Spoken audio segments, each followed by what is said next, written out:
మోషే నా సన్నిధి నీకు తోడుగా వచ్చును అన్నాడు. అసలు ఎందుకు ఈ మాటలు పలుకుతూ ఉన్నాడు అని ఆలోచన చేస్తే ఇక్కడ ఉన్నటువంటి పరిస్థితులను మనం జాగ్రత్తగా చూసినట్లయితే ఇశ్రాయేలు ప్రజల్ని మోషే అహరోను నడిపించేటప్పుడు ఆయన విసిగిపోయాడండి, వేసారిపోయాడు, ఇబ్బంది కలుగుతుంది ఆయనకి. ఆ టైంలో ఆయనకున్నటువంటి బాధలను బట్టి, ఆయనకున్నటువంటి ఇబ్బందులను బట్టి ఆయన కొంచెం కోపపడినప్పుడు దేవుడు ఇక్కడ ఏమని మాట్లాడుతూ ఉన్నాడంటే, అందుకు ఆయన నా సన్నిధి నీకు తోడుగా వచ్చునన్నాడు. నా సన్నిధి నీకు తోడుగా ఉంటుందయ్యా మోషే అని దేవుడు మాట్లాడుతూ ఉన్నాడు. ఇక్కడ మనం ఆలోచన చేస్తే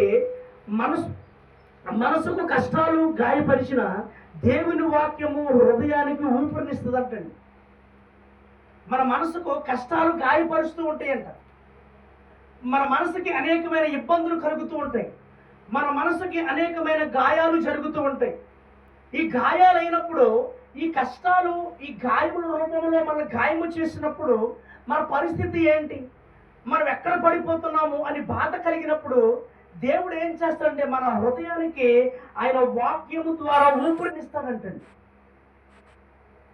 దేవుని వాక్యము ప్రతి మనిషిని జీవింపజేస్తుంది. దేవుని వాక్యము ప్రతి మనిషి కూడా ఎలా బ్రతకాలో నేర్పిస్తుంది. దేవుని వాక్యము ప్రతి వ్యక్తితో కూడా ఎలా జీవించాలని నేర్పిస్తూ మాట్లాడుతూ ఉంటుంది. మనసుకు అనేక రకమైన గాయాలు జరుగుతుంటాయి. మనసుకు అనేకమైనటువంటి బాధలు కలుగుతూ ఉంటాయి. మనసు అనేకమైన ఇబ్బందులు పాలైపోతూ ఉంటుంది. మనసు మనశ్శాంతి లేని బ్రతుకుతూ ఉంటుంది. కుటుంబంలో మనశ్శాంతి ఉండదు, కుటుంబంలో నెమ్మది ఉండదు, కుటుంబంలో సంతోషం ఉండదు. ఒకవేళ ప్రార్థనలకు వెళదామన్నా వెళ్ళడానికి అవకాశం లేకుండా పోతూ ఉంటుంది. అలాంటి టైంలో మన మనసు ఏమైపోతుందంటే గాయపరుస్తూ ఉంటుంది. మన మనసు ఇబ్బందులు పాలవుతూ ఉంటుంది. మన మనసుకి విపరీతమైన దెబ్బలు తగులుతూ ఉంటుంది. వీటన్నిటికీ ఉపశమనం ఎప్పుడు లభిస్తుందయ్యా అని ఆలోచన చేస్తే ఇదిగో దేవుని వాక్యము హృదయానికి ఊపిరినిస్తుంది. దేవునికి స్తోత్రం. ఎప్పుడు ఇవన్నీ పొందుకునేదంటే దేవుని సన్నిధానంలో ఉన్నప్పుడు, నీ మనసుకు గాయము జరిగినప్పుడు, నీ మనసు గాయపరచబడినప్పుడు, నువ్వు దేవునికి దూరం అయిపోయి ఇంటి దగ్గరే ఉండి ఇళ్ళకి పరిమితం అయిపోతే మాత్రము ఆ మనసుకు పట్టినటువంటి గాయము విడిచిపెట్టబడదు. ఆ మనసుకు తగిలినటువంటి గాయము నిన్ను బాగు చేయదు.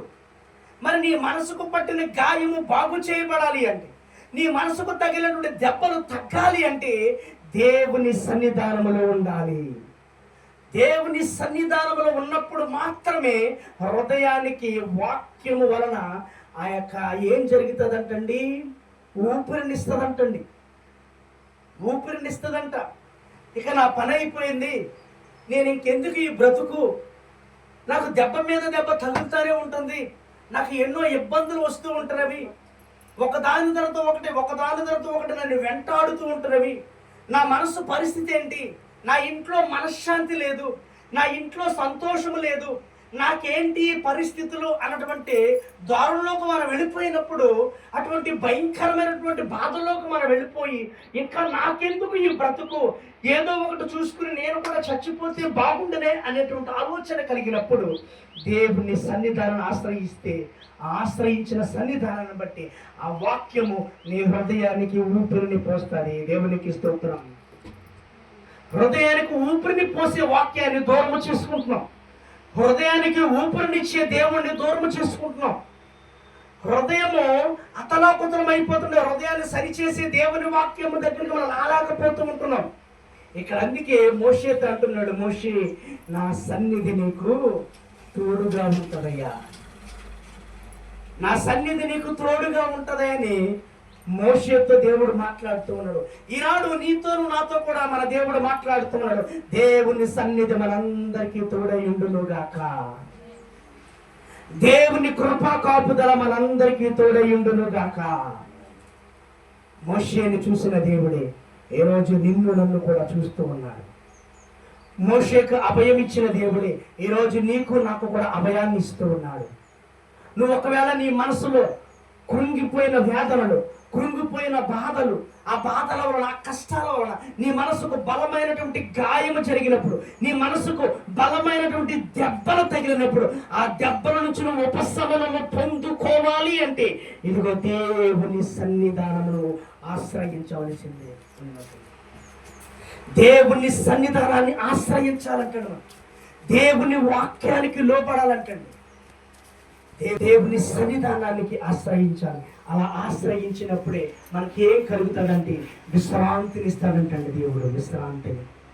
నేను మన జీవితాలు మొత్తం కూడా కష్టపడుతూ ఉంటాం కదండి, జీవితం అంతా కష్టపడతాం, అవునా కాదంటారు. ఇంకెప్పుడండి మనం విశ్రాంతి తీసుకునేది? మన జీవితానికి విశ్రాంతిని ఇచ్చేది ఎప్పుడు? మన జీవితంలో విశ్రాంతి పొందుకునేది ఎప్పుడు?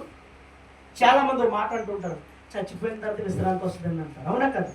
నేను మాట చెప్పనండి, దేవుణ్ణి అంగీకరించకుండా, దేవుని వాక్యానికి లోబడకుండా, దేవుని మందిరంలో లేకుండా ఏమండి నువ్వు చచ్చిపోయిన తర్వాత కూడా విశ్రాంతి వస్తుందంటే నేను నమ్మను. నువ్వు చనిపోయిన తర్వాత కూడా విశ్రాంతి అంటే అది జరగదు, అవునా కదంట. దేవుని నమ్మకుండా, దేవుని వాక్యానికి లోబడకుండా, దేవుని మందిరంలో లేకుండా చచ్చిపోయిన తర్వాత విశ్రాంతి ఎలా వస్తుంది?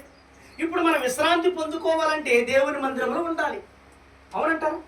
దేవుని వాక్యానికి లోబడాలి, దేవుని వాక్యానుసారమైన జీవితాన్ని జీవించాలి. అలా జీవించినప్పుడు రేపు పొద్దున మన మరణం అయిపోతే విశ్రాంతి వస్తుంది. ఎక్కడంటే పరలోకం తీసుకెళ్ళిపోతాడండి. అది విశ్రాంతి, అది నిత్యమైన విశ్రాంతి. ఇప్పుడు భూమి మీద ఉన్నంత వరకు కూడా ఏదో ఒక పని చేసుకొని కష్టపడి పని చేసి బ్రతకవలసినదే. ఎందుకంటే ఈ 5 ఏళ్ళు నోట్లోకి వెళ్ళాలి కదా, మన కడుపు నిండాలంటే కష్టపడి పని చేసుకోరు కదా. మనం ఏదో ఒక పని చేసుకుంటే తప్ప కుటుంబాన్ని పోషించుకోలేము. మనం ఏదో ఒక పని చేసుకుంటే తప్ప మన 5 ఏళ్ళు నోట్లోకి వెళ్ళము.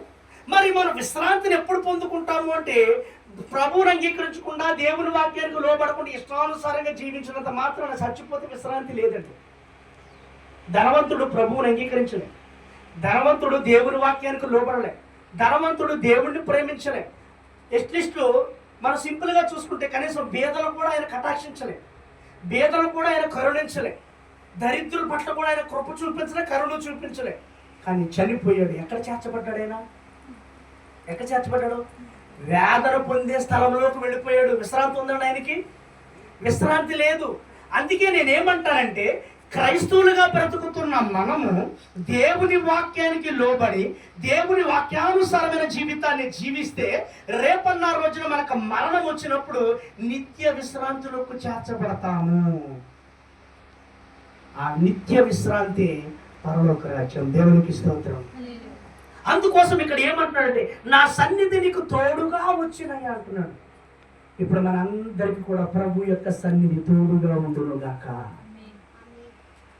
ప్రభు సన్నిధి మనకు తోడుగా ఉంటుందంటే, అందుకే ఇక్కడ ఏమని చెప్తున్నాడంటే, అరణ్య ప్రయాణంలో మోషేకు దేవుడిచ్చిన గొప్ప అభయం అంటండి. ఇది ఎక్కడ ప్రయాణం చేస్తున్నాడు మోషే గారండి? అరణ్య ప్రయాణం. అరణ్య ప్రయాణం అంటే అది నిజంగా చెప్పాలంటే అక్కడ ఇళ్ళు ఉండవు, ఏమిటి, దాని తర్వాత తినడానికి తిండి ఉండదు, త్రాగడానికి నీళ్లు ఉండవు. అరణ్యంలో ఏం దొరికితే చెప్పండి? ఒక అడవి లాంటిది అది. అడవి అంటే మీకు ఇంకా చెప్పండి, ఎడారి. ఎడారిలో ఏముంటే చెప్పండి? ఏముండవు. అరణ్యంలో వెళుతూ ఉన్నారు వాళ్ళు, అరణ్యంలో ప్రయాణిస్తూ ఉన్నారు. ఇశ్రాయేలు ప్రజల్ని పట్టుకునేనా వాళ్ళందరూ నడిపించుకుంటూ వస్తున్నాడు మోషే. వాళ్ళందరూ నడిపించుకుంటూ వస్తున్నాడు. అహరోను ఉన్నాడు, మిర్యాము ఉన్నారు, అందరూ ఉన్నారు. కానీ వీరందరికంటే ఎక్కువగా నమ్మింది ఎవరో తెలుసా? దేవుడు మోషేను మాత్రమే నమ్మాడు. అందుకే అన్నాడు, మోషే నా సన్నిధి నీకు తోడుగా ఉంటుందయ్యా. నువ్వు వెళుతూ వెళుతూ వెళుతూ వెళుతూ ఉంటావు కదా, నువ్వు వెళుతూ వెళుతూ ఉండగానే నీ మీదకి ఎటువంటి విపత్తులు నేను రానివ్వను. కారణం ఏంటంటే నాకు ఇష్టమైనటువంటి వాడు, నువ్వు సాత్వికుడివి, నువ్వు నా ఇల్లంతటిలో నమ్మకమైన వాడివి, నా సన్నిధి నీకు తోడుగా ఉంటుందని చెప్పాడండి. అభయాన్ని ఇచ్చాడు ఆయన, అభయాన్ని ఇచ్చాడు ఆయన. మాట చెప్పి వదిలేయలే. కొంతమంది మాటలు చెప్పి వదిలేస్తారు. నేను నీకు తోడుగా ఉంటాను కదరా, నీకు భయం ఏంటి అంటారు, అవునా కదండి? మరలా కనబడతారండి వాళ్ళు. మరలా మన కష్టాల్లో ఉన్నప్పుడు ఒక్క మనిషి కూడా మన వైపు చూడరండి, పట్టించుకోరు. మాటలు చూస్తే కోటలు దాటేస్తాయి, చేతలు చూస్తే కనీసము మన గుమ్మం కూడా దాటదు, అవునా కదంటారు? మాటలు చూస్తే కోటలే దాటేస్తాయి, చేతల్లోకి వచ్చేసరికి మన ఇంటి గడప కూడా దాటదంటండి. కానీ ఇక్కడ దేవుడు అంటాడు, ఆయన మాటలు చెప్పగలడు, ఇచ్చిన మాటను కూడా ఆయన నిలబెట్టుకోగలడు. అటువంటి దేవుడు నమ్ముకున్నాడు. మనం ఎంత ధన్యులం అంటారండి. ఇచ్చిన మాట నిలబెట్టుకుంటాడు. అందుకన్నాడు, అరణ్య ప్రయాణంలో మోషేకు దేవుడు ఇచ్చిన గొప్ప అభయము. ఏంటంటే భయాలు ఎదురైనప్పుడు భయపడవలసిన పని లేదంటండి. ఎందుకో చెప్పనా, దేవుని సన్నిధి మనకి తోడుగా ఉంటుందంటండి. మన ఒంటరి జీవితాల్లో, మన ఒంటరిగా ప్రయాణం చేస్తున్నప్పుడు, మన ఒంటరిగా జీవితాన్ని ప్రారంభిస్తున్నప్పుడు మనకు ఎదురయ్యేటువంటి ఎటువంటి భయాందోళనలైనా, ఎటువంటి ఇబ్బందులైనా కూడా అవన్నీ కూడా నజరుడైన యేసుక్రీస్తు నామములో అధిగమించగలము. ఎప్పుడంటే దేవుని సన్నిధి మనకి తోడుగా వచ్చినప్పుడే. ఒంటరి ప్రయాణంలో ఉంటాము, ఒంటరి జీవితాన్ని కలిగి ఉంటాము. ఒంటరి పోరాటమే అందరిది కూడా. ప్రతి కుటుంబము కూడా ఒంటరిగానే ఉంటుంది. ప్రతి ఒక్కరు కూడా ఒంటరి ప్రయాణాలు చేస్తూ ఉంటారు. అలాంటి టైంలో ఎన్ని భయాలు వస్తాయి చెప్పండి, ఎన్ని భయాందోళనలు మన మీద పడిపోతాయండి. ఒక్కొక్కరైతే ఈ భయానికి చచ్చిపోతే బాగుండు అనిపిస్తుంటారు. అవునా కదా, నేను తట్టుకోలేను, చచ్చిపోతే బాగుండు, నాకు ఎందుకు వచ్చిన బ్రతుకు అనుకుంటారు. మనం ఇక్కడ ఆలోచన చేస్తే అటువంటి భయాలు వచ్చినప్పుడు ఇదిగో దేవుడు నీకు అభయాన్ని ఇస్తూ ఉన్నాడు. ఆయన సన్నిధి మనకి తోడుగా ఉంటుంది అంటండి.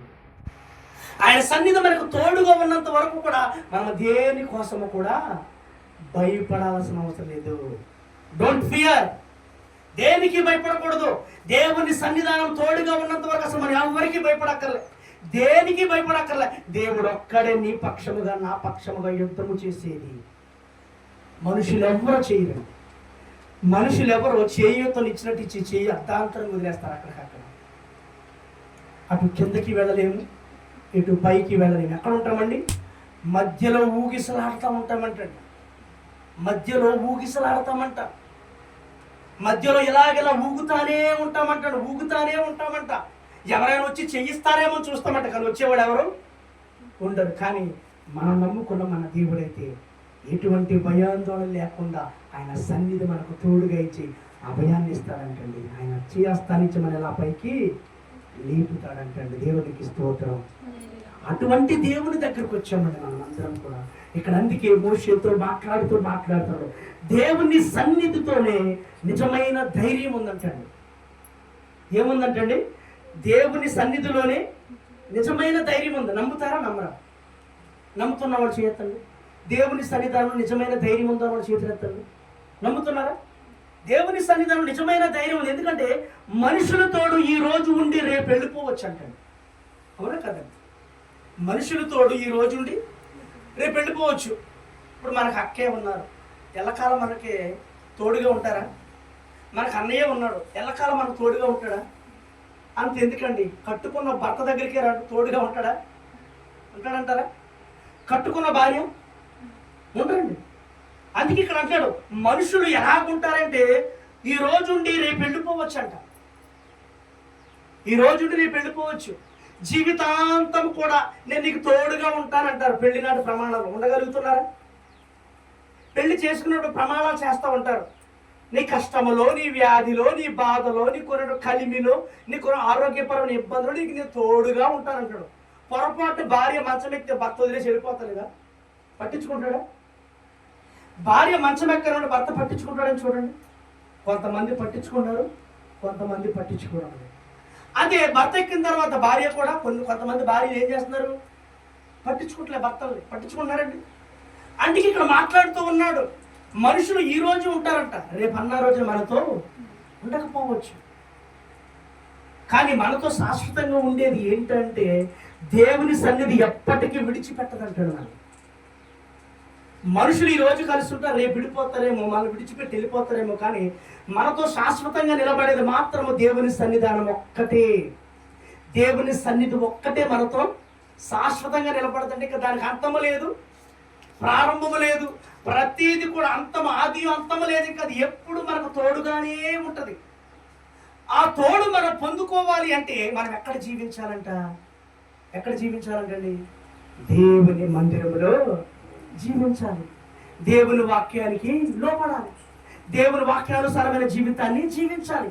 ఆ బ్రతుకులు కావాలంటండి అక్కడ. అందుకే మాట్లాడుతూ ఉన్నాడు, అయ్యా మనుషులు ఈ రోజు ఉండి రేపు వెళ్ళిపోవచ్చు, కానీ దేవుని సన్నిధి ఎప్పటికీ విడిచిపెట్టదు. ఒంటరితనంలో మన కన్నీళ్లు పెట్టుకున్నప్పుడు ఆయన ఉనికి మనల్ని ఆదరిస్తుందంటండి. ఈరోజు ఎంతమంది ఒంటరిగా ఏడుస్తున్నారు చెప్పండి? ఎంతమంది కన్నీరు కారుస్తున్నారు? కార్చట్లేదా? నా భర్త బాగుంటే బాగుండే, మారిపోతే బాగుండే, నా భర్తకు ఉన్నటువంటి చెడు వ్యసనం నుంచి విడుదల పొందుకుంటే బాగుంటుంది. దేవాది నీ చిత్తం వేస్తాయని రాత్రి పగళ్ళు కన్నీరు కార్చే సహోదరులు మీరు లేరా? భర్తల కోసం ఏడ్చేవారు లేరండి? ఎంతో మంది కన్నీరు కారుస్తున్నారు, నా భర్త మారితే బాగుండు, నా భర్త మారితే బాగుండు. అయితే ఒక విషయాన్ని మాత్రం చెబుతాను తల్లి, నీ భర్త మారాలి అంటే నువ్వు దేవుని సన్నిధానము ఎడపెరగా ఉండాలి. దేవునికి స్తోత్రం. నీ భర్తకున్నటువంటి వ్యసనము నుంచి విడుదల పొందుకోవాలి అంటే మనలో ఉండవలసింది ఏంటంటే నమ్మకం ఉండాలంటే దేవుని పట్ల. ఆ నమ్మకాన్ని బట్టి నువ్వు ప్రార్థన చేస్తే, కన్నీరు కాస్తే, ఆ కన్నీటిని బట్టి నీ భర్తను మార్చుకుంటాడు. ఇక్కడ అదే మాట్లాడుతూ ఉన్నాడండి. ఒంటరితనంలో మనం కన్నీళ్లు పెట్టుకున్నప్పుడు ఆయన ఉనికి మనల్ని ఆదరిస్తుంది అంటాడు. నేనున్నాను. ఎవరున్నారండి? ఎవరుంటారు? నేనంటే నేను కాదండి. ఎవరు? దేవుడు ఉంటాడండి మనకి. నేనున్నాను అంటాడు ఆయన. నేనున్నాను తల్లి, నీకు నేనున్నాను తల్లి. నువ్వు కన్నీరు కార్చడం నేను చూసా. నీ కన్నీరు నేను వృధా చేయను, నీ కన్నీటిని నేను వృధా చేయను అన్నాడు. ఎప్పటికీ ఆ కన్నీటిని నేను ఏం చేయనంటండి, వృధాగా పోనివ్వడంట. చూద్దామండి ఒకసారి ఆ మాట మీకు చూపిస్తాను. కీర్తన గ్రంథము ఇంకా మాట ఒకసారి చూపిస్తానండి. మన కన్నీటిని వృధాగా పోకుండా ఆయన ఏం చేస్తాడో చూద్దామండి. కీర్తన గ్రంథం 29వ అధ్యాయం. కీర్తన గ్రంథము 56వ అధ్యాయం. కీర్తన గ్రంథము 56వ అధ్యాయము 8వ వచనం చూడండి. 8వ వచనం క్లియర్గా ఉంటుంది. 56వ అధ్యాయం 8వ వచనం. నా సంచారములను నీవు లెక్కించి ఉన్నావు, నా కన్నీళ్లు నీ బుడ్డిలో నుంచబడి ఉన్నవి. దేవునికి స్తోత్రం. మన కన్నీళ్ళు ఎక్కడ ఉంటాయంటండి? దేవుని యొక్క బుడ్డిలో దాచబడతాయంట. ఇక్కడ అందుకే ఆయన ఏమని మాట్లాడుతున్నాడంటే, ప్రియ సహోదరి, నేను నీకు ఉన్నానంటున్నాడు ఆయన. ఏ విషయంలో ఉన్నానంటున్నాడంటే, నీవు కన్నీళ్లు కార్చుట నేను చూస్తూ ఉన్నాను, నీవు కన్నీటితో మొర్ర పెట్టడం నేను చూస్తూ ఉన్నాను. కాబట్టి నీ కన్నీటి నేను వృధాగా పోనే ఉన్నా. ఎక్కడ పెడతానంటున్నాడు ఆయన? బుడ్డిలో దాచాను. అవి బుడ్డిలో దాచి తగిన సమయంలో నీకు కావలసిన టైంలో దేవుడు ఇస్తాను అంటున్నాడండి ప్రతిఫలాన్ని. అప్పటి వరకు మనం ఏం చేయాలి? ఎదురు చూడాలి. అంతవరకు మనం ఎక్కడ జీవించాలి? దేవుని సన్నిధానంలో ఉండాలి. ఆయన సన్నిధి నీకు నాకు తోడుగా ఉంది కాబట్టి ఆయన ఎప్పుడు కూడా మనం ఏం చేయకూడదు? విడిచిపెట్టకూడదు అంటండి. ఇక్కడ అదే మోషేతో మాట్లాడుతున్నాడండి. ఒంటరితనంలో మనం కన్నీళ్లు పెట్టుకున్నప్పుడు ఆయన ఉనికి మనల్ని ఆదరించి నేనున్నాను అని ధైర్యం చెప్తుందంటండి. మనుషులు చెప్తారండి ధైర్యం.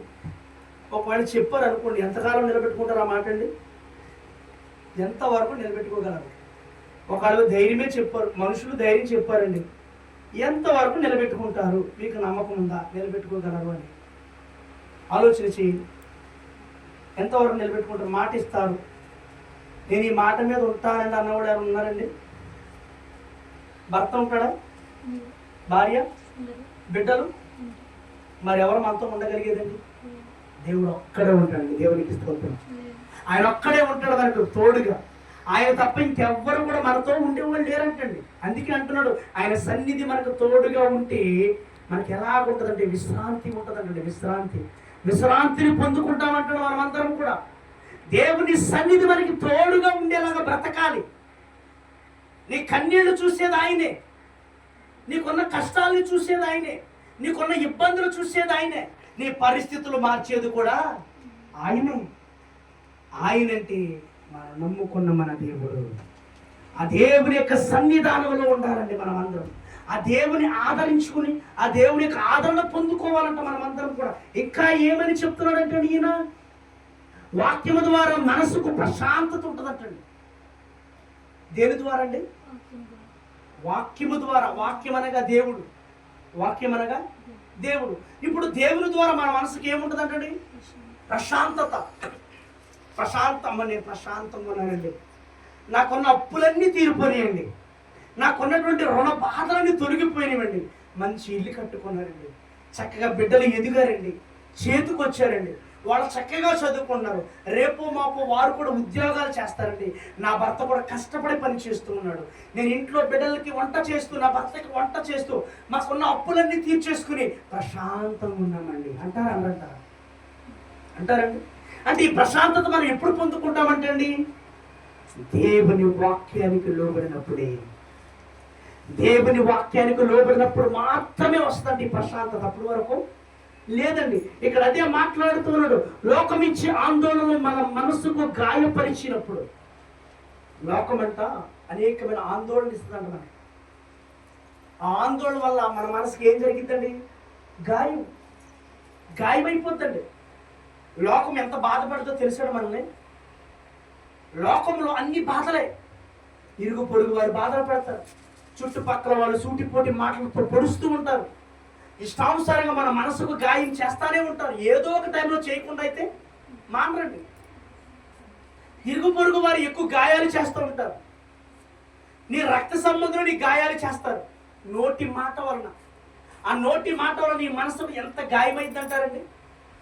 నేను గుణపం తీసుకొచ్చి పొడవక్కర్లే, ఏమండి ఒకసారి ఆలోచన చేయండి. నేను ఒక పరుగు తీసుకొచ్చి పొడవక్కర్లే, లేదంటే ఒక సూది తీసుకొచ్చి పొడవక్కర్లే, ఒక కత్తి తీసుకొచ్చి అక్కడ నరకక్కర్లే. వాటన్నిటికంటే ప్రమాదకరమైనటువంటి గాయం ఏంటంటే నోటి మాట. ఆ నోటి మాట వలన మన మనసుకి ఏమవుతుందండి? గాయం అవుతుంది. గాయమైనట్లు కూడా వాళ్ళకి తెలియట్లే, గాయమైపోతుంది. మనకి రక్తము కారట్లేదు అనుకుంటున్నారు, లోపల కారిపోతుంది రక్తము. బాధ లేదు అనుకుంటున్నారు, లోపల బాధ వచ్చేస్తుంది మనకి, తట్టుకోలేడు బాధ. పై దెబ్బ తెగితే మాత్రం రక్తం కారుతున్నారు, చూస్తూ ఉంటారు కళ్ళతో.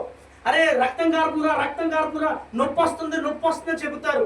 కానీ దానికంటే భయంకరమైన గాయం ఏంటంటే మనస్సుకు పడుతుందండి. ఆ మనస్సు గాయపరచబడినప్పుడంట ఆ నొప్పి వర్ణాతీతం. ఎవరు తీర్చగలరు? మనుషులు తీర్చలేరు. గాయం చేసిందే వాడు, బాధ పెట్టిందే వాడు ఇంకా నవ్వుకుంటారు. మనం పడుతున్న బాధను చూసి, మన మనసుకు పట్టిన బాధను చూసి ఇంకా ఆనందపడుతూ ఉంటారు. కానీ ఆ మనసుకున్న బాధను తొలగించేది నా దేవుడు ఒక్కడే. దేవునికి స్తోత్రం.